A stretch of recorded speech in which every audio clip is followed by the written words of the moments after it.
मुंबई के भांडुप में एक बेकाबू बस ने 13 लोगों को कुचल दिया, जिसमें 4 लोगों की जान चली गई।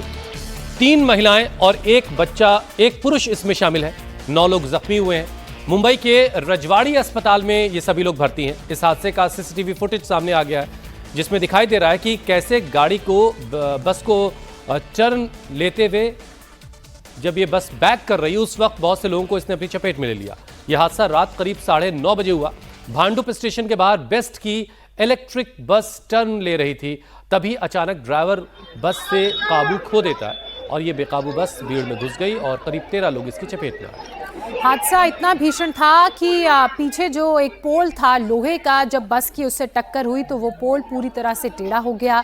पुलिस ने बस चालक को अपनी हिरासत में ले लिया है, उससे पूछताछ की जा रही है। हालांकि पुलिस ने फौरी तौर पर अपनी पूछताछ में ये जानकारी दी है कि बस चालक नशे की हालत में नहीं था। पुलिस इलाके के सीसीटीवी फुटेज को भी खंगाल रही है। जो आसपास लोग उस वक्त मौजूद थे, उनसे भी पुलिस बातचीत करेगी और पता लगाने की कोशिश करेगी कि क्या बस में किसी तरह का कोई टेक्निकल फॉल्ट था या ये पूरी तरह से ड्राइवर की गलती थी। नॉर्थ ईस्ट के छात्र एंजल चकमा की देहरादून में हुई हत्या को लेकर पुलिस का एक्शन जारी है। देहरादून पुलिस की एक टीम चकमा पर हमले के नेपाली मूल के आरोपी की तलाश में है। पुलिस ने अब तक एक मणिपुर, 4 उत्तराखंड के आरोपी समेत कुल 5 लोगों को पकड़ा है। वहीं एंजल को चाकू मारने वाला नेपाली मूल का आरोपी अभी फरार चल रहा है, जिसकी तलाश देहरादून से लेकर नेपाल तक जारी है और उसके ऊपर 25,000 का इनाम भी घोषित किया गया है। उत्तराखंड के मुख्यमंत्री पुष्कर सिंह धामी ने एंजल चकमा से फोन पर बात की। उनके पिता से यह फोन पर बातचीत हुई दरअसल, और उनके पिता को इंसाफ दिलाने का भरोसा भी दिया। एंजल चकमा को इंसाफ दिलवाने के लिए देहरादून और अगरतला में कैंडल मार्च निकाला जा रहा है।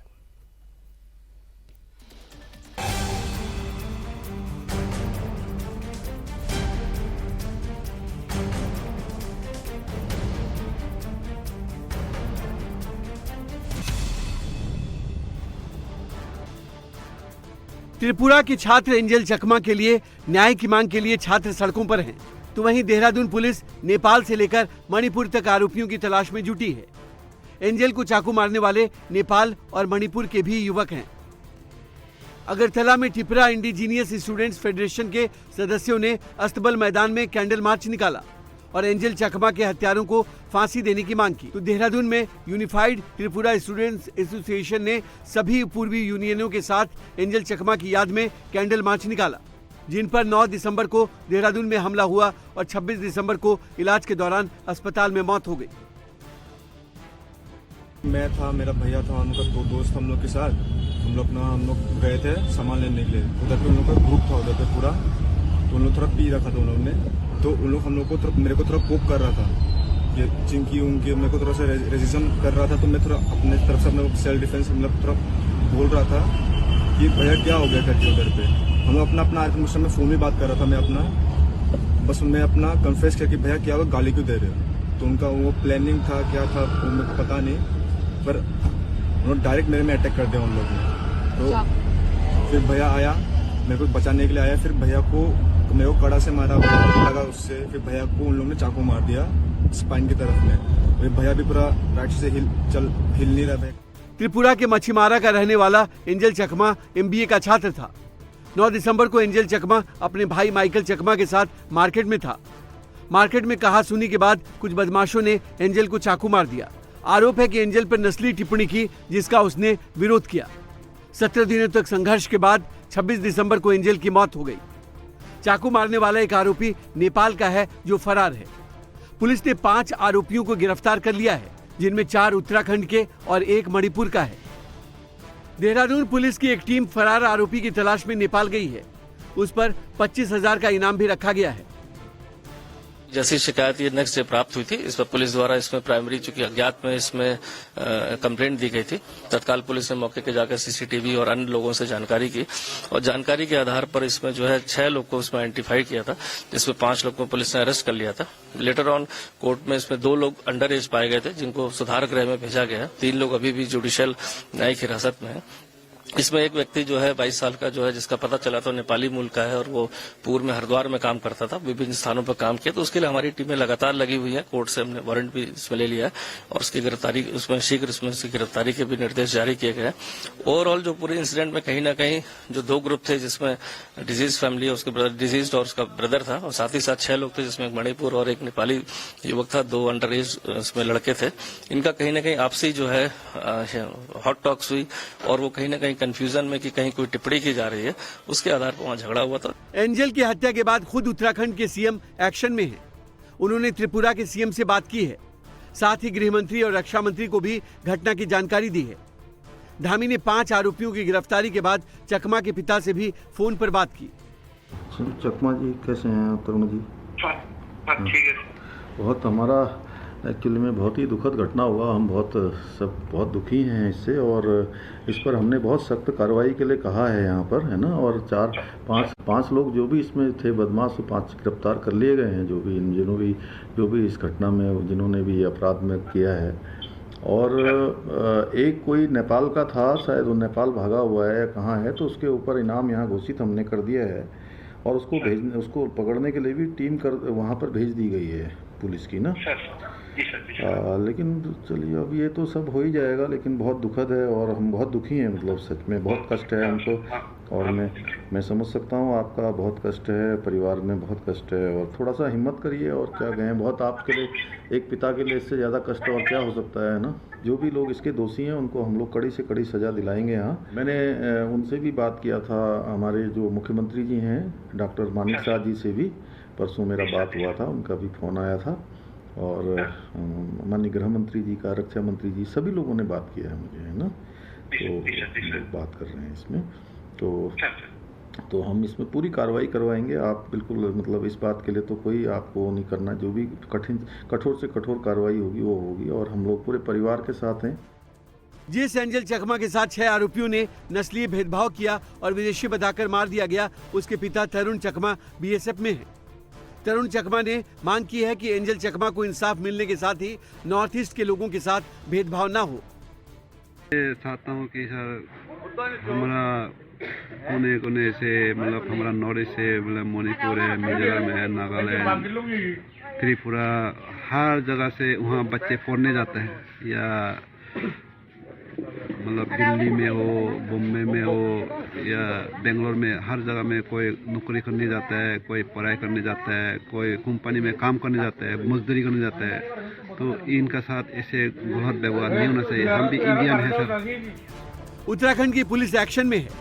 6 में से 5 आरोपी पकड़े जा चुके हैं, लेकिन कांग्रेस की सियासत शुरू हो गई है। राहुल गांधी ने लंबा चौड़ा सोशल मीडिया पोस्ट डालकर इसे हेट क्राइम बताकर बीजेपी पर निशाना साधा, तो गौरव गोगोई ने वन इंडिया पर सवाल उठाए। मैं भारतीय हूं, मैं चीन से नहीं आया हूं। I am an Indian, I am not Chinese. The people of North East are Indians, the people of North East are not Chinese. अफसोस की बात है कि यही शब्द 9 दिसंबर को त्रिपुरा के 24 साल के युवक एंजल चकमा को देहरादून में कहना पड़ा। आज की सरकार ये जो वन इंडिया की बात करती है, इस वन इंडिया में जो कितनी विविधताएं हैं उसकी बात नहीं करती। देहरादून में जो हुआ है इसका तो मुख्यमंत्री तो कदम उठा ही रहा है, पुलिस कार्रवाई सख्त होना चाहिए। मैं जो कह रहा हूं कि जो मानसिकता है कि अपने देश के हो या किसी भी विदेश हो, क्यों मजाक उड़ाना चाहिए? किसी का जात, किसी का नस्ल या किसी का धर्म लेकर के क्यों मजाक उड़ाना चाहिए? इसको एक आइसोलेटेड इंसिडेंट, कानून व्यवस्था का मुद्दा नहीं मानते हुए इसको समाज का, देश का एक ऐसा मुद्दा है जिसको सबको मिलकर के लड़ना चाहिए। उत्तराखंड पुलिस के सामने अब चुनौती उस नेपाली युवक को पकड़ना है, जिसके बारे में आशंका है कि वो हत्या के बाद नेपाल फरार हो चुका है। नए साल पर अगर आप भी मथुरा, वृंदावन, वाराणसी या फिर अयोध्या जाने के बारे में सोच रहे हैं तो जरा ठहरिए, क्योंकि इस वक्त ऐसी जगहों पर जाना आपको एक नई परेशानी में डाल सकता है। और ख़ास तौर से अगर आपके साथ बच्चे भी हैं और घर के बुजुर्गों को भी आप लेकर निकलना चाहते हैं नए साल मनाने के लिए, तो इन सभी जगहों पर लोगों की इस वक्त भारी भीड़ है। काशी से लेकर मथुरा तक लाखों की तादाद में लोग पहुंच रहे हैं और लोग नया साल अपना एक तरीके से भगवान की शरण में मंदिरों में गुजारना चाहते हैं पहला दिन। पुलिस ने इसीलिए खासतौर से एक एडवाइजरी जारी की है और लोगों से कुछ दिन ऐसी जगहों पर न आने की अपील की है। हालांकि नए साल पर धार्मिक स्थलों पर श्रद्धालुओं की भीड़ अभी और बढ़ेगी।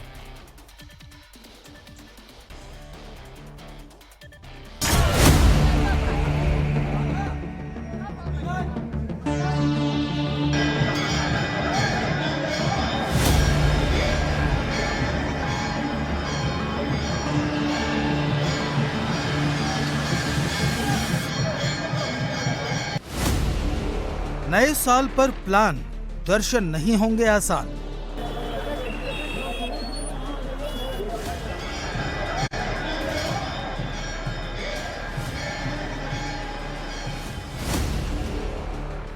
अयोध्या, मथुरा, काशी, श्रद्धालुओं की भीड़ है भारी।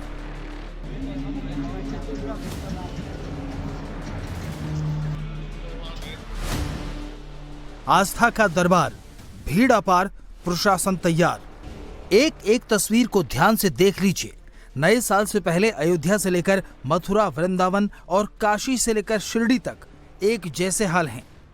मंदिरों के बाहर लंबी लंबी लाइनें लगी हैं। लाखों की संख्या में श्रद्धालु भगवान के दर्शन करने पहुंच रहे हैं, क्योंकि हर कोई नए साल का स्वागत भगवान के दर्शन से करना चाहता है।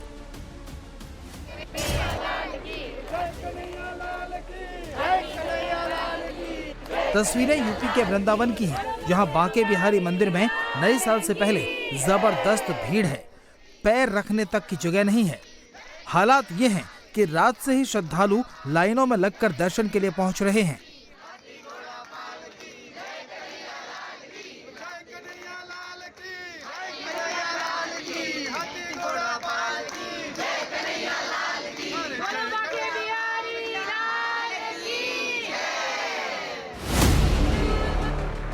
प्रशासन के मुताबिक पिछले कुछ दिनों से करीब 4 से 5 लाख श्रद्धालु मथुरा, वृंदावन पहुंच रहे हैं, जबकि 31 दिसंबर और 1 जनवरी को ये संख्या और भी बढ़ सकती है।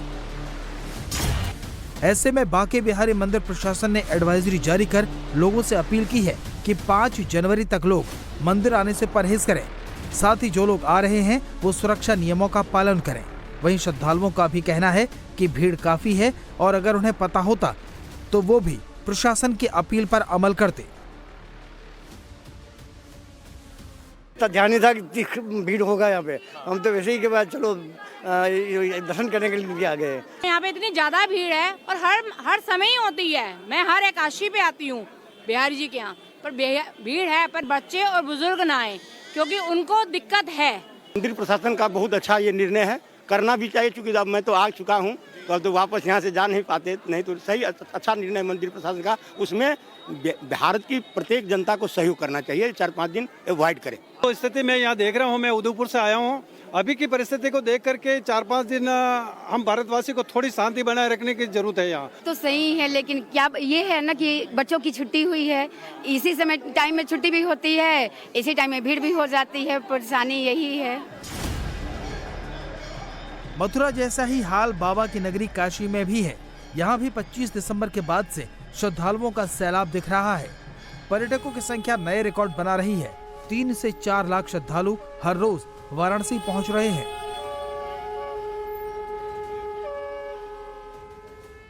और काशी विश्वनाथ मंदिर में भारी भीड़ है। 2-2 किलोमीटर लंबी लाइनें लग रही हैं, जिसे देखते हुए मंदिर में स्पर्श दर्शन पर 2 जनवरी तक के लिए रोक लगा दी गई है। सभी तरह के प्रोटोकॉल बंद कर दिए गए हैं। मंदिर के चारों एंट्री गेट को अलग अलग जोन में बांटा गया है। मंदिर के आसपास सुरक्षा के लिए बैरिकेडिंग की गई है। सीसीटीवी के जरिए संवेदनशील इलाकों पर नजर रखी जा रही है। 25 दिसंबर से ही लगातार लाखों की संख्या में श्रद्धालु प्रत्येक दिवस देश विदेश से आ रहे हैं। नव वर्ष में इनकी संख्या और भी ज्यादा हो जाएगी। सुरक्षा के दृष्टिगत बैरिकेडिंग की गई है, जगह जगह डाइवर्जन किए गए हैं। पीए सिस्टम से अनाउंसमेंट भी किया जा रहा है। जहाँ पे सीसीटीवी कैमरे से पूरे घाटों की और जहाँ भी जो हमारा सेंसिटिव पॉइंट है उनकी मॉनिटरिंग की जाएगी। ड्रोन से हम लोग एरिया सर्विलांस भी कर रहे हैं, सोशल मीडिया पे भी हम लोग मॉनिटरिंग कर रहे हैं लगातार, ताकि कोई मिसलीडिंग फैक्ट या भ्रामक तथ्य उस पर ना फैलाया जाए। सुरक्षा की दृष्टि से सिविल फोर्स के साथ साथ में पीएसी और पैरामिलिट्री फोर्सेस का भी डिप्लॉयमेंट किया गया है। रामनगरी अयोध्या में भी इस वक्त काफी भीड़ है। हर रोज 1 लाख से ज्यादा भक्त प्रभु श्री राम के दर्शन करने पहुंच रहे हैं। हनुमानगढ़ी में भी भक्तों का सैलाब उमड़ रहा है और नए साल पर भीड़ और भी होने की संभावना है। ऐसे में पुलिस प्रशासन ने विशेष इंतजाम किए हैं। जगह जगह बैरिकेडिंग लगाई है ताकि भीड़ को कंट्रोल किया जा सके। सेक्टरवार और जोनवार ड्यूटियां लगाई गई हैं। साथ ही सीसीटीवी और टीथर ड्रोन के माध्यम से भी श्रद्धालुओं की निगरानी की जा रही है। जितने भी वाहन आ रहे हैं उन सभी की चेकिंग और फ्रिस्किंग की जा रही है और संदिग्ध वाहनों की भी चेकिंग की जा रही है। जिन वाहनों में ब्लैक फिल्म है उनको भी उतरवाने का काम किया जा रहा है। भीड़ के हिसाब से हमने जब भी हमें आवश्यकता लग रही है हम रूट का डाइवर्जन कर रहे हैं। वहीं साईं बाबा के दर्शन के लिए जाने वाले भक्तों के लिए बड़ी खुशखबरी सामने आई है।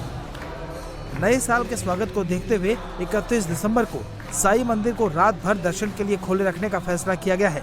साथ ही भीड़ की संभावना को देखते हुए साईं संस्थान ने विशेष तैयारी की है। नए साल में अब कुछ ही घंटे बचे हैं। ऐसे में प्रशासन के लिए भीड़ कंट्रोल करना बड़ी चुनौती होगी। जम्मू कश्मीर के पिकनिक स्पॉट्स पर न्यू ईयर सेलिब्रेट करने पहुंचे सैलानियों को इस बार 31 दिसंबर और 1 जनवरी को बारिश और बर्फबारी का सामना करना पड़ सकता है। मौसम विभाग ने आज से ही बारिश का अलर्ट जारी किया है, तो गुलमर्ग और सोनमर्ग पहुंच रहे सैलानी बर्फ में मस्ती करते नजर आए। मौसम के खराब होने और त्योहारी सीजन का फायदा उठाकर सीमा पार से साजिश रचने वालों के खिलाफ सुरक्षा एजेंसियां भी अलर्ट पर है। श्रीनगर से लेकर एलओसी तक सिक्योरिटी टाइट है।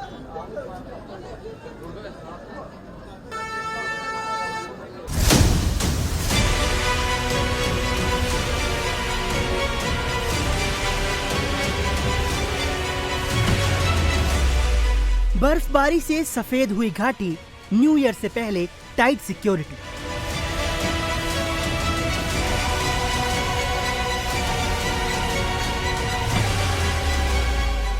नए साल के जश्न की जोरदार तैयारी, बर्फबारी के बीच सुरक्षा भारी।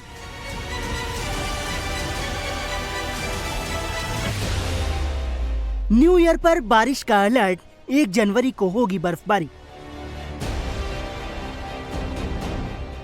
जम्मू कश्मीर में न्यू ईयर मनाने पहुंचे सैलानी गुलमर्ग से लेकर सोनमर्ग तक बर्फ के सफेद चादरों के बीच मस्ती कर रहे हैं। तो इस बार साल के आखिरी दिन यानी 31 दिसंबर और 1 जनवरी को भारी बारिश और बर्फबारी का अलर्ट है। आईएमडी के मुताबिक आज से ही घाटी में बारिश और बर्फबारी की संभावना है। इसका असर रविवार से ही देखने को मिला, जब श्रीनगर शहर में न्यूनतम तापमान 0 से ऊपर चला गया।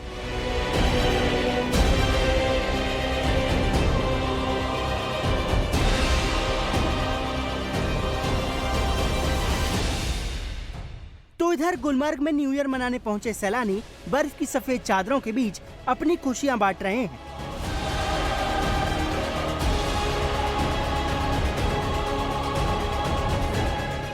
नए साल के जश्न के लिए पहुंच रहे सैलानियों को कोई खलल ना पड़े, इसको लेकर सुरक्षा एजेंसियां भी अलर्ट पर हैं। बीएसएफ के जवान सीमा पार से किसी भी संभावित घुसपैठ की कोशिश को नाकाम करने के लिए अलर्ट मोड पर हैं। एलओसी पर निगरानी बढ़ा दी गई है, तो 3 से 4 फीट बर्फ के बीच बीएसएफ के जवान डॉग स्क्वाड के साथ पेट्रोलिंग कर रहे हैं।